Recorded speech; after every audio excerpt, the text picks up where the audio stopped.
Hello everyone, welcome to Electrical Machines Lab. This is Shraddha Banode, and today in Electrical Machines Lab we are going to perform load test on DC shunt generator.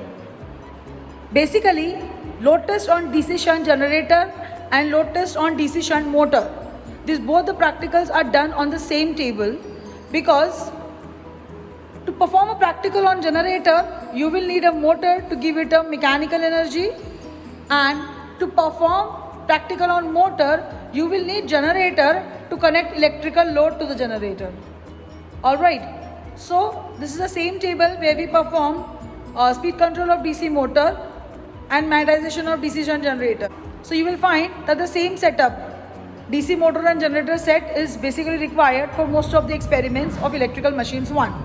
So let's try to understand the connection and how to perform this particular practical. So here we are going to perform load test on DC shunt generator and load test on DC shunt motor.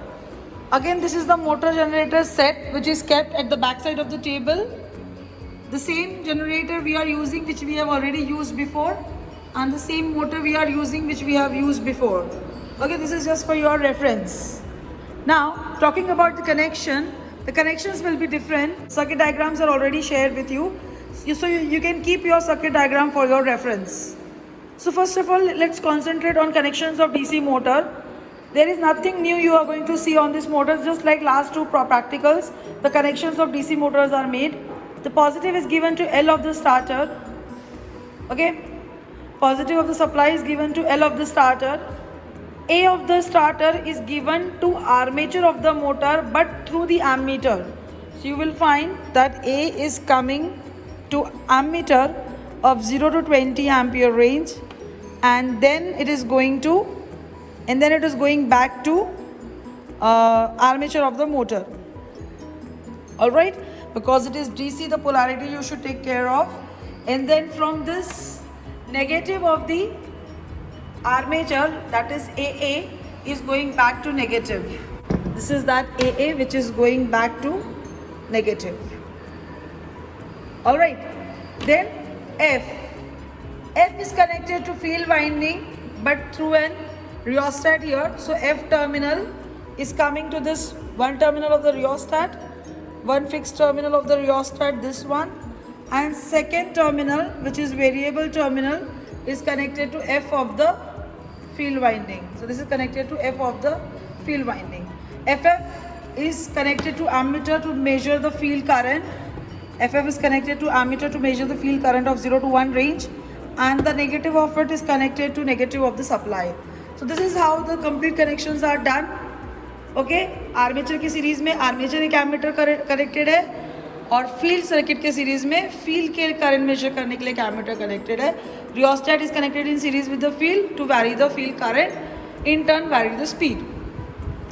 This is the generator and this is the load we are going to use for the first time.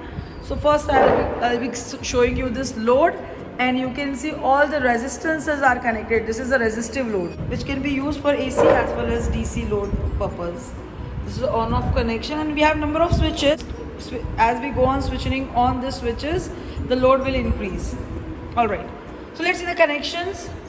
Now this is the shunt type of generator. So we have armature and field windings terminals available to us. So let's see, we have connected a voltmeter across the generator.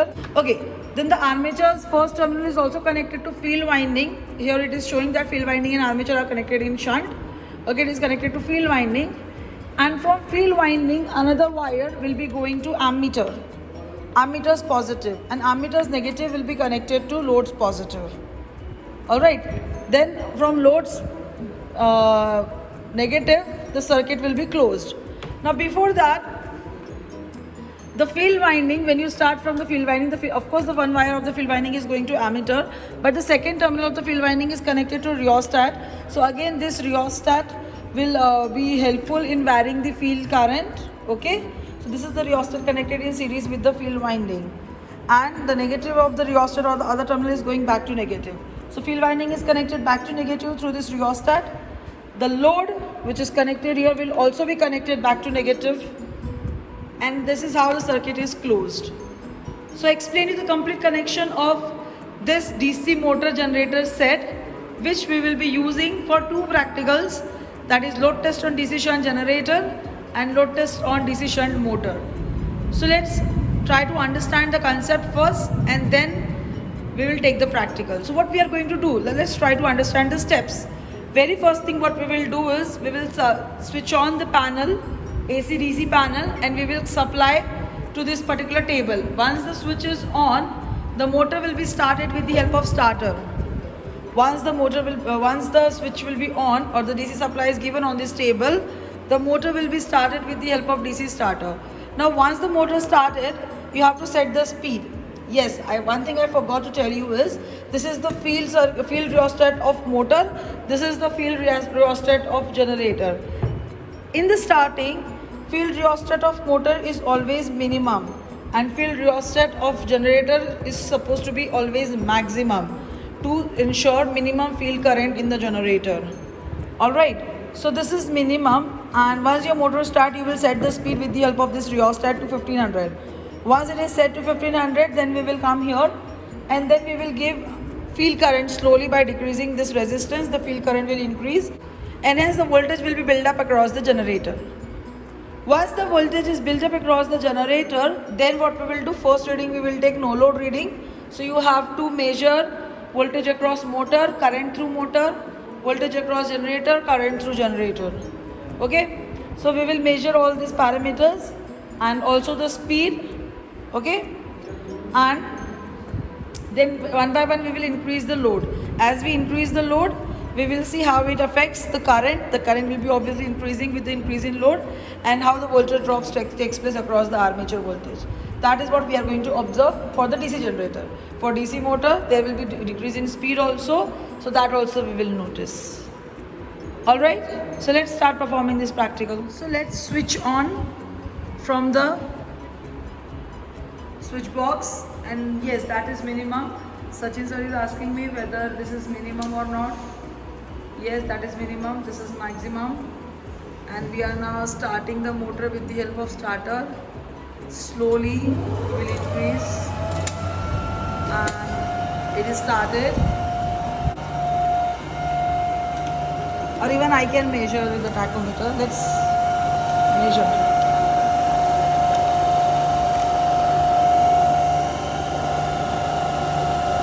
.42 is the speed, 1462. So now the speed of motor is 1460 approximately.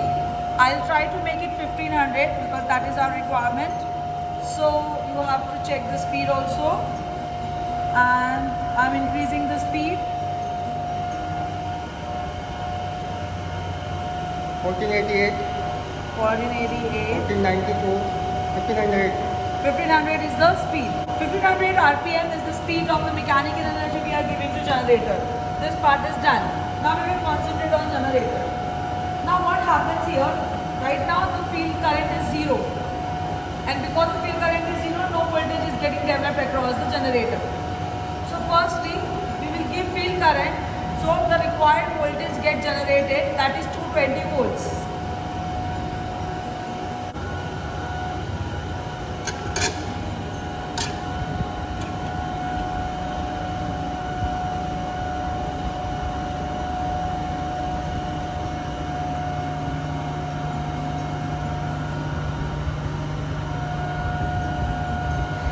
ठीक है 220 volt.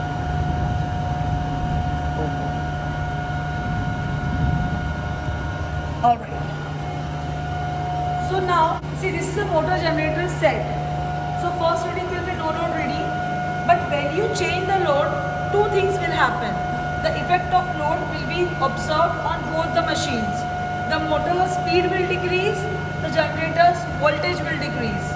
We want the effect on only generator because we are performing load test on generator. We don't want the effect of load on motor, and that is why what we will do, every time we change the load, we will maintain the speed constant and then we will take the readings. So the first reading will be no load reading. Let's note it down. The reading is, what you have to read for this, IMPM, current of the motor, voltage of the motor, and IGVG, current of the generator and voltage of the generator. Alright, so right now, so the first reading will be no load reading. So voltage on motor side is 220 right now, and the current ammeter reading is very small because we are having it on no load. So you can say it is 0.2 or something. Alright. Then we will come to this voltage because we have given 220 volt. This is again set to 220, and the current on the generator is 0 because we have not connected any load. But what current in the motor side it is showing, because there are losses which are taking place and some current is flowing to supply those losses. Okay, so what I will do is, so this is the load. What we will do, we will increase the load step by step. First of all, we will switch on the load, and the first load will be increased. As soon as you increase the load, you will observe two reactions. One, the speed of the motor will decrease, as well as the voltage across the generator will decrease. So what you will do, you will maintain speed constant and measure voltage.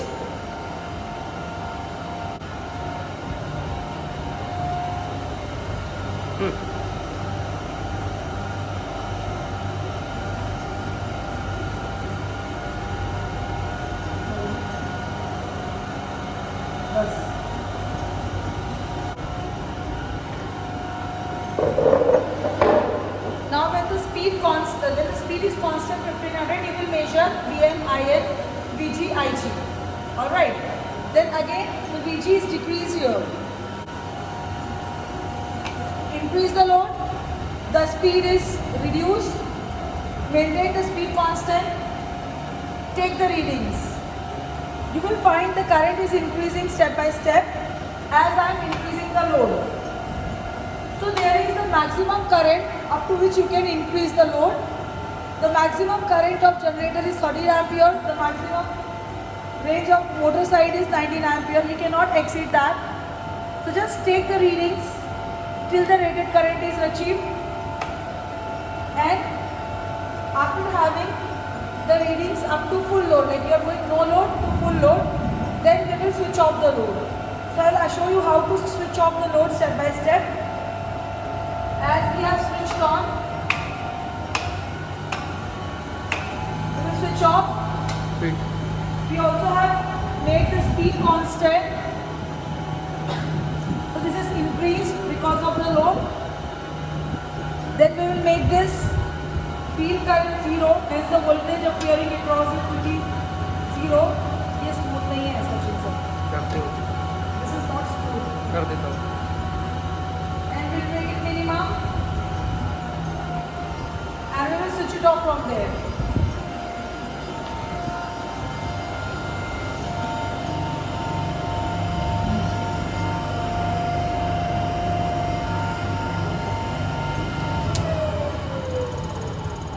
अब मैं काम करती हूँ.